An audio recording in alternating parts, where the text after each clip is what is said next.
ನಮಸ್ತೆ, ನಿಧಿ ಅಡುಗೆಗೆ ನಿಮಗೆಲ್ಲರಿಗೂ ಸ್ವಾಗತ. ಇವತ್ತಿನ ವಿಶೇಷ ಸೋಯಾ ಚಂಕ್ಸ್ ಕಬಾಬ್. ತುಂಬ ಸುಲಭವಾಗಿ ಬೇಗನೆ ಮಾಡ್ಬೋದು. ಇದಕ್ಕೆ ಕಬಾಬ್ ಪೌಡರ್ ಆಗಲಿ ಫುಡ್ ಕಲರ್ ಆಗಲಿ ಏನೂ ಬಳಸಿಲ್ಲ, ಆದರೆ ಸಹ ಕಲರ್ಫುಲ್ ಆಗಿ ಬಂದಿದೆ. ವೆಜಿಟೇರಿಯನ್ಸ್ ಈ ಥರದ ಕಬಾಬ್ ಮಾಡಿಕೊಳ್ಬೋದು. ಮಕ್ಕಳಿಗೆ ಸಹ ಇದು ತುಂಬ ಇಷ್ಟವಾಗುವಂತಹ ಒಂದು ರೆಸಿಪಿ. ಹಾಗೆ ರೆಸಿಪಿ ಇಷ್ಟವಾದರೆ ಪ್ಲೀಸ್ ವಿಡಿಯೋಕ್ಕೆ ಒಂದು ಲೈಕ್ ಕೊಡಿ ಹಾಗೂ ಚಾನಲನ್ನು ಸಬ್ಸ್ಕ್ರೈಬ್ ಮಾಡಿ.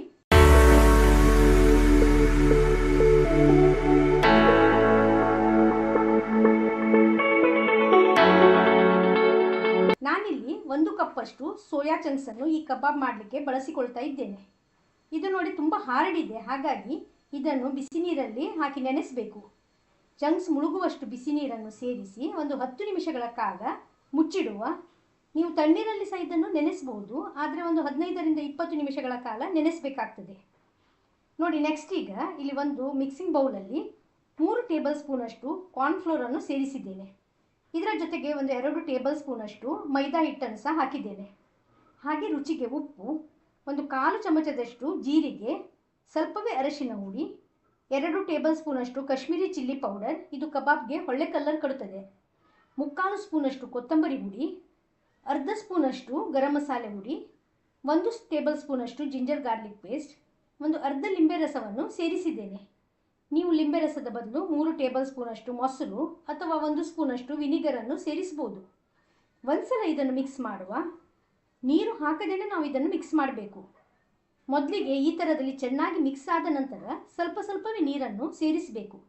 ಗಂಟಿಲ್ಲದೆ ಮಿಕ್ಸ್ ಮಾಡಬೇಕು. ಹಿಟ್ಟು ನೋಡಿ ಗಟ್ಟಿಯಾಗಿರಬೇಕು, ಇದನ್ನು ತೆಳು ಮಾಡಬಾರ್ದು. ಈ ಬದಿಯಲ್ಲಿ ಚಂಕ್ಸ್ 10 ನಿಮಿಷ ನೆನೆಸಿದ್ದು ಆಗಿದೆ. ನೀರು ಹೀರಿಕೊಂಡು ನೋಡಿ ದಪ್ಪಗಾಗಿದೆ.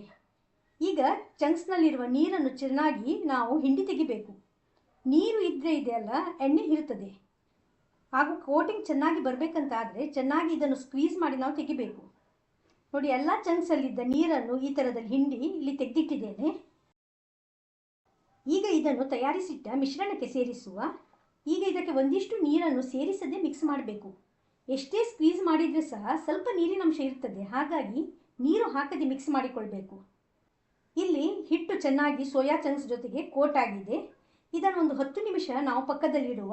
ಉಪ್ಪು ಹುಳಿ ಖಾರ ಚೆನ್ನಾಗಿ ಚಂಕ್ಸ್ಗೆ ಸೇರಿಕೊಳ್ಳಿ. ನೋಡಿ, ಇಲ್ಲಿ ಒಂದು 10 ಮಿನಿಟ್ಸ್ ಆಗಿದೆ. ಎಣ್ಣೆ ಕಾಯಲಿಕ್ಕೆ ಇಟ್ಟಿದ್ದೇನೆ, ಆಲ್ರೆಡಿ ಕಾದಿದೆ ಕೂಡ ಇದು. ಈಗ ಒಂದೊಂದಾಗಿ ಎಣ್ಣೆಯಲ್ಲಿ ಇದನ್ನು ಬಿಡಬೇಕು. ಈ ಥರ ಬಿಡಿಸಿ ಎಣ್ಣೆಯಲ್ಲಿ ಸೇರಿಸಬೇಕು. ಬಿಡಿಸಿ ಸೇರಿಸುವುದರಿಂದ ಚಂಕ್ಸ್ ಒಂದಕ್ಕೊಂದು ಅಂಟಿಕೊಳ್ಳೋದಿಲ್ಲ. ಗ್ಯಾಸ್ ಇದು ಫ್ಲೇಮ್ ಇದೆಯಲ್ಲ, ಮೀಡಿಯಮಲ್ಲಿ ಇಟ್ಟು ಇದನ್ನು ಫ್ರೈ ಮಾಡಬೇಕು. ಜಾಸ್ತಿ ಫ್ರೈ ಆಗಬೇಕಾಗಿಲ್ಲ. ಬಿಸಿ ನೀರಲ್ಲಿ ಇದು ನೆನೆಸಿರುವುದರಿಂದ ಸಾಫ್ಟ್ ಆಗಿರ್ತದೆ. ಎಣ್ಣೆಯಲ್ಲಿ ಸೇರಿಸಿದ ಕೂಡಲೇ ಇದನ್ನು ತಿರುವಬಾರದು, ಕೋಟಿಂಗ್ ಹೋಗ್ತದೆ. ಹಾಗಾಗಿ ಒಂದು ಅರ್ಧ ನಿಮಿಷ ಬಿಟ್ಟು ಈ ಥರದಲ್ಲಿ ತಿರುವಿ ಇದನ್ನು ಫ್ರೈ ಮಾಡ್ತಾ ಇದ್ದೇನೆ. ಸ್ವಲ್ಪ ಹೊತ್ತು ಫ್ರೈ ಆದರೆ ಸಾಕು, ಇದು ಬೇಗ ಫ್ರೈ ಆಗ್ತದೆ. ಎಲ್ಲವನ್ನು ಈ ಥರದಲ್ಲಿ ಮಗಚುತ್ತಾ ಫ್ರೈ ಮಾಡುವುದರಿಂದ ಎಲ್ಲ ಕಡೆ ಚೆನ್ನಾಗಿ ಇದು ಈವನ್ ಆಗಿ ಫ್ರೈ ಆಗ್ತದೆ. 3ರಿಂದ 4 ನಿಮಿಷ ಬಿಟ್ಟು ಇದನ್ನು ಎಣ್ಣೆಯಿಂದ ತೆಗೆಯುವ. ನೋಡಿ, ಎಣ್ಣೆಯಲ್ಲಿ ಕೋಟಿಂಗ್ ಒಂದಿಷ್ಟು ಬಿಟ್ಟು ಹೋಗಿಲ್ಲ. ಉಳಿದ ಚಂಕ್ಸನ್ನು ಸಹ ಇದೇ ರೀತಿ ನಾವು ಫ್ರೈ ಮಾಡಿದ್ರಾಯಿತು. ಟೇಸ್ಟಿಯಾದ ಮೀಲ್ ಮೇಕರ್ ಇದು ಕಬಾಬ್ ಇಲ್ಲಿ ರೆಡಿಯಾಗಿದೆ. ಇದನ್ನು ಊಟಕ್ಕೆ ಅಥವಾ ಸಂಜೆ ಟೀ ಟೈಮಲ್ಲಿ ಸ್ನ್ಯಾಕ್ ಆಗಿ ಸಹ ಬಳಸಬಹುದು. ಸರಳವಾಗಿ ಮನೆಯಲ್ಲೇ ಇರುವ ಇಂಗ್ರೀಡಿಯೆಂಟ್ಸನ್ನು ಬಳಸಿ ತುಂಬ ರುಚಿಯಾದ ಸೋಯಾ ಚಂಕ್ಸ್ ಕಬಾಬನ್ನು ನೀವು ತಯಾರಿಸಿ. ಇವತ್ತಿನ ಈ ರೆಸಿಪಿ ಇಷ್ಟವಾದರೆ ಪ್ಲೀಸ್ ವಿಡಿಯೋಕ್ಕೆ ಒಂದು ಲೈಕ್ ಕೊಡಿ, ಶೇರ್ ಮಾಡಿ ಹಾಗೂ ಸಬ್ಸ್ಕ್ರೈಬ್ ಮಾಡುವುದನ್ನು ಮರಿಬೇಡಿ. ಮತ್ತೊಂದು ರೆಸಿಪಿ ಜೊತೆಗೆ ಇನ್ನೊಮ್ಮೆ ಸಿಗೋಣ. ಧನ್ಯವಾದಗಳು.